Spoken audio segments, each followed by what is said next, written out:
Good evening, friends, or good morning whenever you're watching this video. This is Tracy Brown, and my team and I of non-diet dietitians provide trauma-informed care so that you can feel safer in your own skin.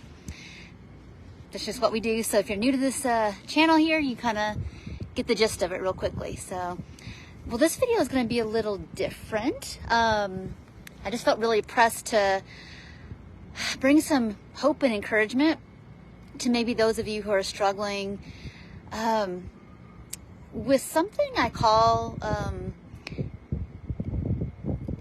dorsal, kind of some dorsal beliefs that aren't really true in now time. I'll say in 2020, whenever you're watching this video time, but they were once true. And I think that sometimes they are beliefs that we get blended with, and we think it's us. We think it's the truth about us. And then once we kind of slow down and unblend from that a bit, we find that, oh, that has more to do with how I once experienced it in the past. But again, maybe it's not quite true now. So let me give you some examples. I'm not trying to be vague. I really just want to explain it in a way that hopefully feels really hopeful. So let me give you some examples of what I hear, just generally from people, not any one specific person, but I often hear these phrases. So again, forgive me. It's a little windy and a little trafficy where I'm sitting. Anyway, let's see here. I'll never get better. I never do it right. I don't know how to get the food right. I'm going to do it wrong. Am I eating the wrong foods? And just this general sense of can't. Why try? Why bother? It never goes right for me. Something always goes wrong. Sorry, the sun keeps changing where it's going down to. So some of those feelings, those thought phrases, and usually when we're trying to do something in now time that we don't have experience with, or we don't feel like we have enough slowness, or the process hasn't been broken down enough into steps for us, or simply we've never done it like our whole lives. And I find that's very, very common when we are trying to recover from food and body image issues, because a lot of us did not grow up with consistent, adequate, positive meals or meal times. You know, we could have grown up in food insecurity. We could have grown up in dieting households. We could have grown up in chaotic households where sometimes the food was adequate and consistent and positive, and then there were times that went away. And that could be as simple as, you know, a parent on and off diet. So when they were on a diet, the food was a little scarce, a little rough, maybe not so great. And then when the diet was off, then people ate more normally. Or maybe like it was a free-for-all, or maybe it was a fend for yourself, or maybe there's all kinds of things that could have happened. And sometimes maybe food was okay, but then something happened, a big move or a death or a divorce or something happened where what was once really predictable and stable changed overnight, and we kind of lost our bearings. And sometimes it's as simple as I never learned how. Like, I didn't really get a lot of skill building around.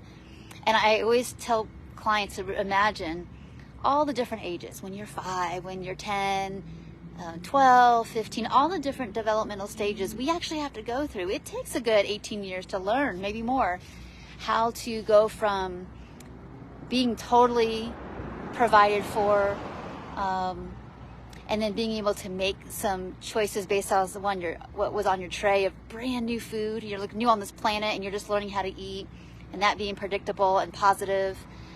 There's so many different developmental stages that can either, there's too much stress and overwhelm and lack of like appropriateness. And then sometimes, yeah, there's too much stress, and then sometimes just not enough what's needed in any of those stages. And that's where sometimes we miss some things. So for example, it's pretty normal when you're 5 to like maybe be able to set the table and put some things from the refrigerator on the table and watch your caregiver cook and do the task. You're not really able to do it, of course, by yourself, but you can watch. And just take it in. And then as you grow up, you're able to maybe handle more experiences, learn with safe utensils. And as you get older, maybe honestly, you're closer to 10, you might be able to put together some simple meals and really not maybe make a whole meal for your family, but maybe could do a good bit of it. Maybe you could. It just depends on the interest of the kiddo.